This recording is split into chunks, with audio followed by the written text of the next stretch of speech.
राघव एक अनाथ लड़का था। वह गांव में सब लोगों का छोटा मोटा काम किया करता था और बदले में सब लोग उसे थोड़ा बहुत पैसा और खाने को देते थे। लेकिन राघव एक भोला इंसान था, इसलिए सब लोग उसके भोलेपन का बहुत फायदा उठाते थे।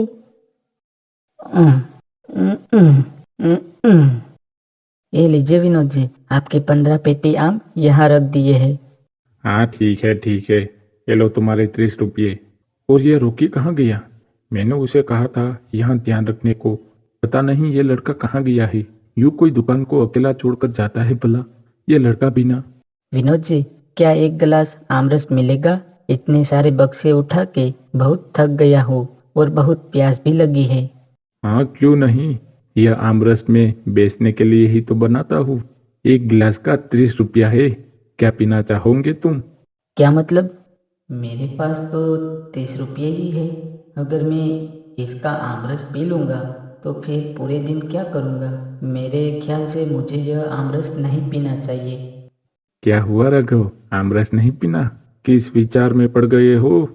नहीं नहीं, मेरे पास 30 रुपये ही है। अगर मैं इसका आमरस पी लूँगा तो पूरे दिन क्या करूँगा, इसलिए मुझे नहीं पीना। अगर पैसे नहीं हैं और आमरस नहीं पीना तो यहाँ खड़े खड़े मेरा टाइम क्यों बर्बाद कर रहे हो? भाग यहाँ से, बड़ा या आमरस पीने वाला भिखारी। और राघव वहां से चला जाता है। राघव अनाथ था, इसलिए सब लोग उससे काम तो करवाते थे, लेकिन उसकी बेइज्जती भी किया करते थे और राघव कुछ नहीं कह पाता था। तभी एक तरफ विनोद अपने गले में देखता है तो वहां से 2000 रुपये गायब हो चुके थे। यह देखकर वह गुस्से से आग बबूला हो जाता है और उसे लगता है उसके 2000 रुपये राघव ने चुराए हैं। अरे यह क्या, इसके अंदर तो मैंने 2000 रुपये रखे थे, किसी ने चुरा लिए? कहीं यह राघव तो नहीं? अब यह राघव चोरी भी करने लगा है। जिस थाली में खाता है उसी में चेक करता है, अभी बताता हूँ उसे। और विनोद अपने कुछ गांव वालों को लेकर राघव के पास आता है। ओ रहा राघव, मारो उसे। जिस थाली में खाता है उसी में छेद करता है, अभी हमारे गांव में चोरी भी करने लगा है, कल किसी के घर डाका भी डाल देगा। अरे गांव वालों, क्या हुआ आप लोगों को? क्यों मार रहे हो मुझे? जाने दीजिए, मैंने क्या किया है? आप लोग क्यों मार रहे हैं मुझे? क्यों मार रहे हैं? मत मारो, मत मारो, मत मारो, मत मारो। राघव, तूने मेरे गले से 2000 रुपये चुराए हैं और अभी बातें तो ऐसी कर रहा है जैसे तुझे कुछ पता ही नहीं। विनोद भैया, मैंने कोई चोरी नहीं की, मैंने कोई पैसे नहीं चुराए, मैंने कोई पैसे नहीं चुराए विनोद भैया, मैंने कोई पैसे नहीं चुराए विनोद भैया, मैंने कोई चोरी नहीं की। जाने दीजिए मुझे, जाने दीजिए, जाने दीजिए मुझे। मत मारो। सारे गांव वाले मिलकर राघव को बहुत बुरी तरह से मारते हैं और विनोद ने जो 30 रुपये दिए थे वह भी ले लेता है और चले जाते हैं। पता नहीं गांव वालों को क्या हो गया, बिना किसी वजह मुझे इतना मारा। थोड़ी देर बाद विनोद का बेटा रोकी आता है और अपने पिताजी से बोलता है। पिताजी, वह सुबह में अपने दोस्तों के साथ घूमने गया था और आप तो यहाँ नहीं थे, इसलिए मैंने गले से 2000 रुपये निकाले थे। क्या वह 2000 रुपये तूने निकाले थे? बता के निकालने चाहिए, खामखा वो राघव को इतना मारा हम लोगों ने। मुझे लगा उसने हमारे गले से 2000 रुपये चुरा लिए हैं, तो हम सब गांव वालों ने मिलकर उसे बहुत बुरी तरह से मारा है आज। क्या वह भिखारी राघव है वही? वो ऐसे मार खाने के लायक ही है पिताजी, उसका कुछ नहीं हो सकता। और इसी तरह सब लोग राघव को बेवजह ही मारा पीटा करते थे और उसकी खिल्ली भी उड़ाते थे। अगले दिन राघव रास्ते से जा रहा था, तभी उसे एक साधु महाराज बेहोश पड़े दिखते हैं, तो वो जल्दी से उस साधु महाराज के पास जाता है।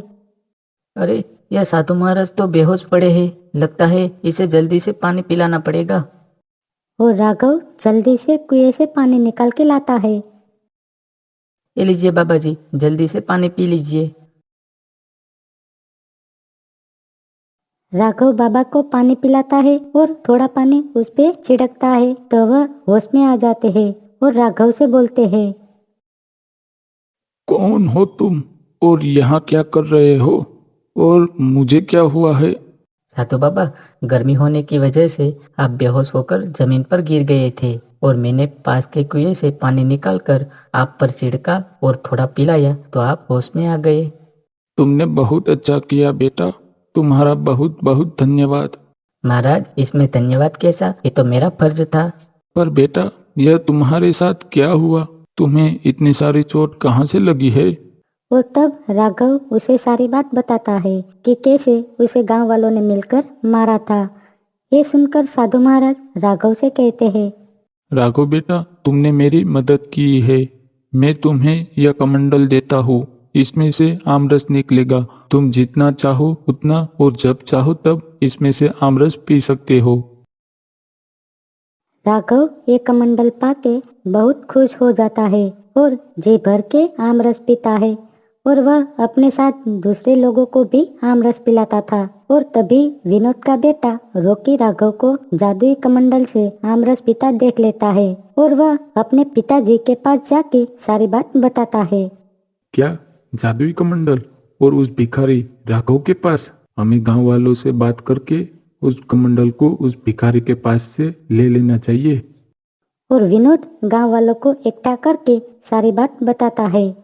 गांव वालों, उस राघव के पास जादुई आमरस का कमंडल है और वह अकेला उसका फायदा उठा रहा है। हम सबको मिलकर वह कमंडल लेकर इस कुएं को भर लेना चाहिए, जिससे हम लोग भी उस जादुई आमरस का स्वाद ले सके। क्या कहते हो गांव वालों?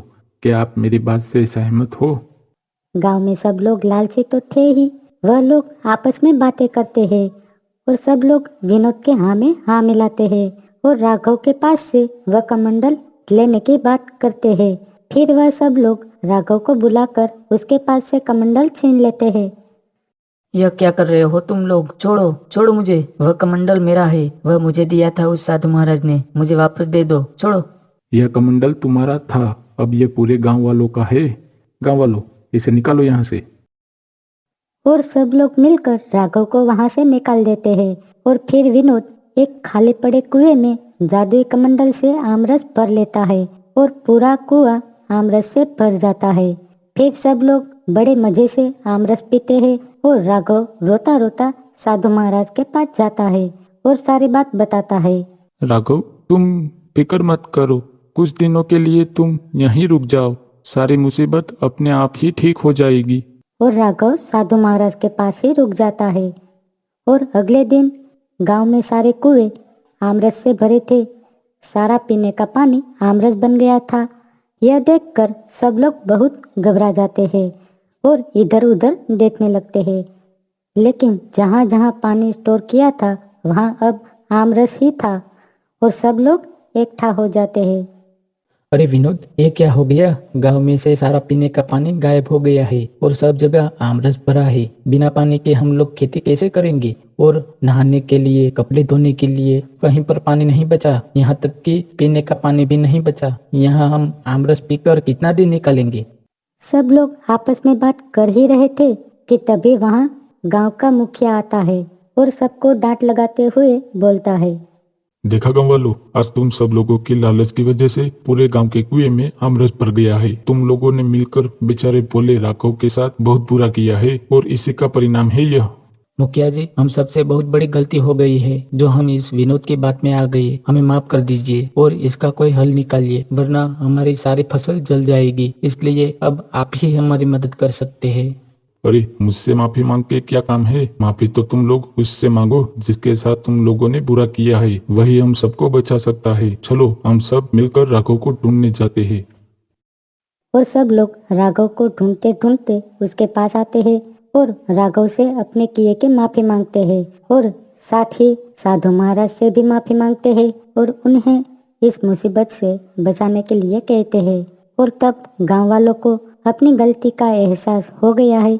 यह देखकर साधु महाराज और राघव उन्हें माफ कर देते हैं। मैं तुम लोगों की मदद करूंगा, लेकिन तुम लोगों को मेरी एक शर्त माननी पड़ेगी और वह शर्त यह है कि तुम लोग आज से राघव को कभी परेशान नहीं करोगे और अगर ऐसा किया तो तुम लोगों को फिर से उसका परिणाम भुगतना पड़ेगा। बोलो, मंजूर है तुम लोगों को? और सारे गांव वाले इस शर्त को मान लेते हैं और तब जाकर साधु महाराज अपने मंत्रों का उच्चारण करते हैं और गांव का सारा आमरस पानी बन जाता है और गांव वाले राघव को वो कमंडल दे देते हैं और फिर आगे से कोई भी राघव को परेशान नहीं करता और साधु के आशीर्वाद से राघव की परिस्थिति भी अच्छी होने